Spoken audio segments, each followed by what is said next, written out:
Q1 atau Q2. Itu mungkin kalau kita yang di sini dari dokter udah tahu dia Q1, Q2 itu apa, yaitu kualitas paper yang memang benar-benar mempunyai impact besar di dunia. Kemudian yang kedua adalah saya harus cari beasiswa untuk menyelesaikan riset saya di luar negeri. Akhirnya puji Tuhan semua tercapai dan akhirnya saya bisa lulus, walaupun harus ya itu masih agak normal lah di 4 tahun saya meluluskan S3 ini. Nah, jadi saya sendiri kelahiran Jakarta tahun 1989.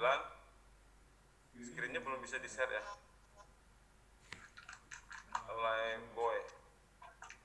Itu Boy. Kita lagi di-convert ke PDF dulu sebentar. Iya. Saya coba sambung lagi. Kemudian saya setelah dulu pernah juga berbisnis, setelah saya jadi mahasiswa S3, saya di-challenge lagi, kamu harus jadi dosen nih untuk mendukung riset kamu. Oke, saya jadi dosen dan saya fokus ke dunia pendidikan sejak tahun 2017.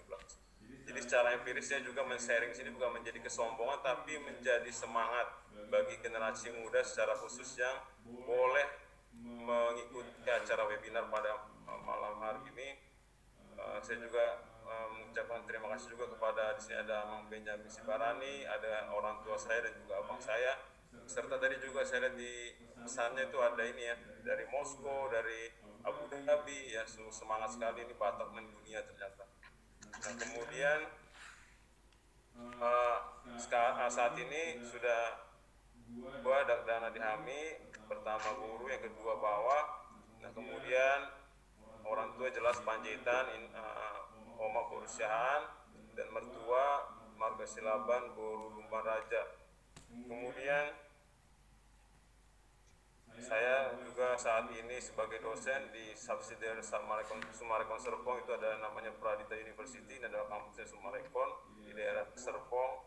Kemudian saya juga sejak 2019 itu tergabung dalam tim tenaga ahli di Deputi 6 bidang investasi dan pertambangan di Kementerian Koordinator Bidang Maritim dan Investasi. Oke, next. Jadi garis besar pembahasan pada malam ini yang coba saya sampaikan, pertama mengenai sebenarnya kemajemukan ini kita harus sadari di Indonesia itu menjadi kekayaan. Jadi bukan perbedaan itu menjadi suatu kesombongan ataupun perbedaan itu menjadi suatu hal yang dapat diprovokasi. Itu yang pertama harus kita ingat. Kedua, posisi etnis Batak di Indonesia. Nah sebenarnya kita itu etnis Batak ada di mana sih posisinya di Indonesia ini. Yang ketiga itu gaya hidup suku Batak. Ini saya ambil dari beberapa literatur ilmiah ya, yang tentu juga saya saring untuk bisa menjamah secara nasional, jadi tidak hanya dari suku atau tidak hanya dari agama tertentu. Kemudian yang keempat, peradaban generasi di dunia ini kita harus tadi juga dibahas. Sekarang katanya zamannya generasi Z. Nanti kita lihat apakah sudah ada di atas Z, X, Y, Z, bahkan sudah ada alpha sekarang ini. Kemudian yang kelima, tatanan baru. Nah kalau kita kenal new normal itu di COVID, kita juga kenal tatanan baru keluarga Batak.